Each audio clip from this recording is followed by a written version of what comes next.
To say that we were in the midst of chaos is an understatement.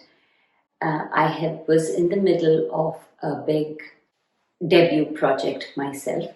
Professionally, my commitments were chock-a-block because of unearthly hours.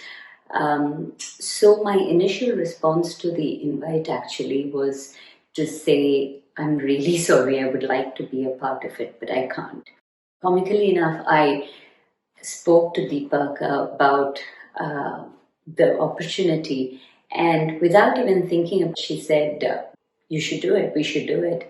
And I said, but the deadline is in 10 days' time, and I'm working 7 out of the 10 days, and I have nothing ready. So it was on my drive to work that she asked a question, which at that time seemed so innocuous. And she said, what song touches the strings of your heart?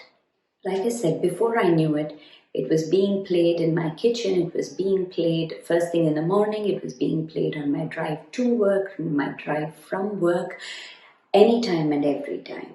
And very organically, you would say, but I would say very subconsciously, the choreography had already started. Deepaka introduced me to V.A.K. Rangarao sir, a delightful 80-year-old. If I'd known him a little better, I would have called him Tata. This was immediately followed by a conversation with Dr. Adhya. No noise. Bangle is in your hand. Come here. I'll hold it. Go to Anna? No. Okay. No noise, okay? This was immediately followed by a conversation with Dr. Pappu Venugopal Rao, who again elaborated not on just the word-to-word meaning. Adhya, no ma, please. Please? You come and sit here with Amma. Bye. Come and sit here. Bye. Okay. Good. This was immediately followed by a conversation with Dr. Pappu Venugopal Rao, who, apart from word-to-word meaning, far from it, he actually elaborated on, things like the intent of the poet and the context of the composition. You're in awe. You're in absolute awe of the composer. Yenaito? Sit down here. And no noise, okay?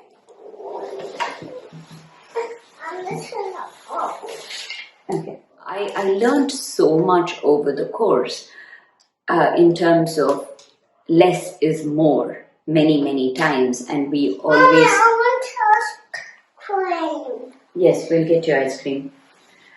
Having said that, I think the best part of all of this was how we as a family just adjusted around the music of Maharajapuram Santanam. It almost became like a Suprabhatam at home, first thing in the morning. Adhya, ikde ba, please. Ikde ba, that will fall on you. Ikde ba. Okay, come on, let's go. Okay, come out from there. Dam bidatte, come on. Come out, please.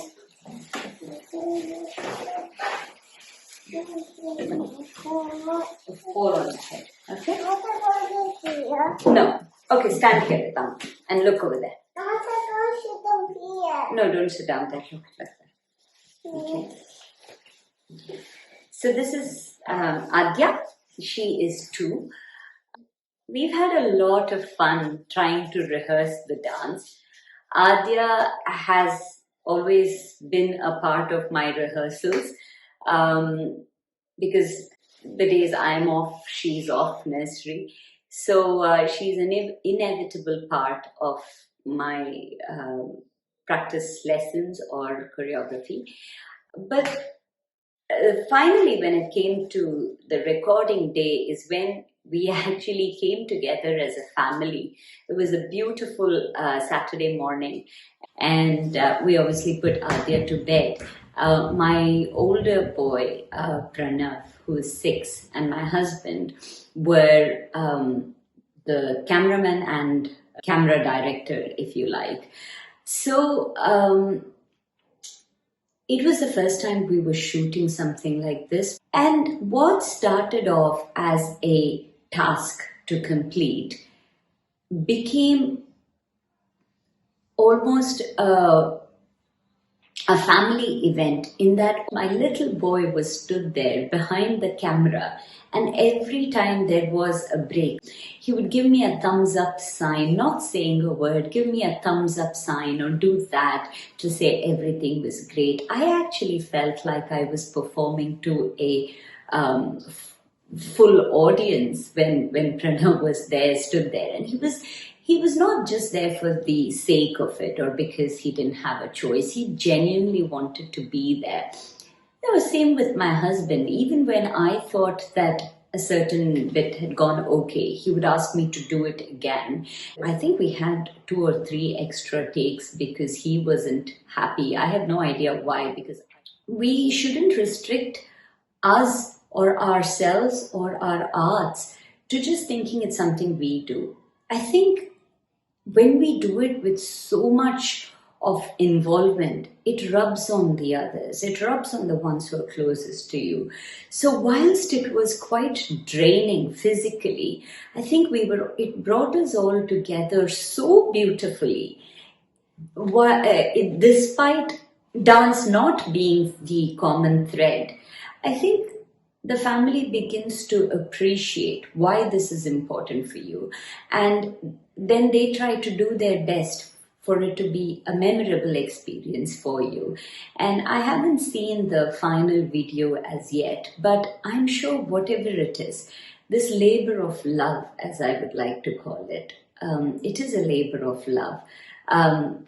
Of unconditional love. Pranav doesn't know what he was doing. Pradeep had sort of some idea.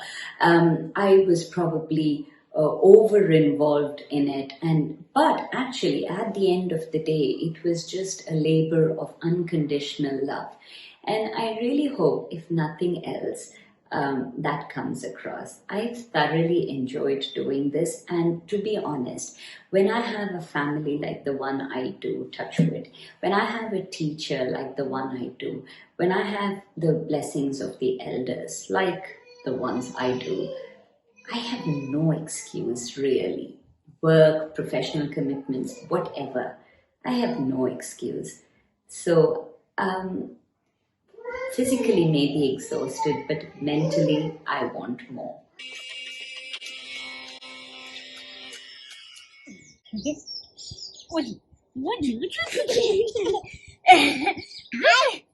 I too. Okay, come on, let's go up, Pranav.